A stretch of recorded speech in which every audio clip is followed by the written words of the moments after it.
મિત્રો માફી માંગુ છું, હું મારી વાત કરું છું, કોઈને માથે ઓઢી ન લેવું.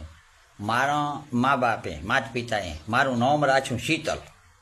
શીતલ એટલે ઠંડા, નામ રાખ્યું ઠંડા શીતલ.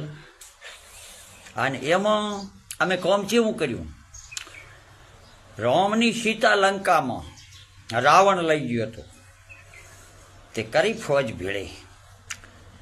તે પૂછ્યું અમુક હારા હારા આગેવાનોએ, મન કે સતકોમ જોશો? કીધું લંકામાં જોશો, રાવણ પાસે સીતા લેવા. મન કે બેસી જો, ઘણી તમારું કોમ નથી, પણ અમે રો રોડ્યા કોઈના ઉપડ્યા.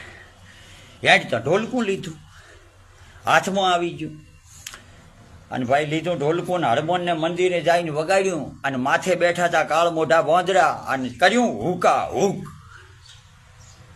તે ભાઈ હુકા હુક કર્યું. તે અમે જતા લંકા હળગાવા, લંકા ન હળગાવી છે, અમે અમારું ઘર હળગાવી નાખ્યું. તે હળગાવીને પાછા આવ્યા.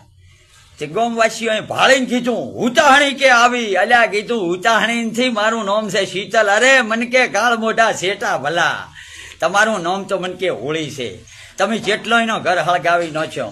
પણ મેં કીધું ભૂલ કોઈ શું છે? તો વડીલોએ કીધું અમારા ધોળામાં ધૂળ નખાવી એનું શું? ઘરે મરો, ઘરે તમે મન કે ડોબો સારો. તમે કીધું આમ તો મારો ધંધો ડૂબો સારવાનો હતો.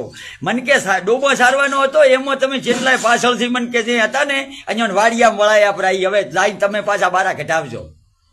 સમજાય એને વંદન, ન સમજાય એને એથી અભિનંદન.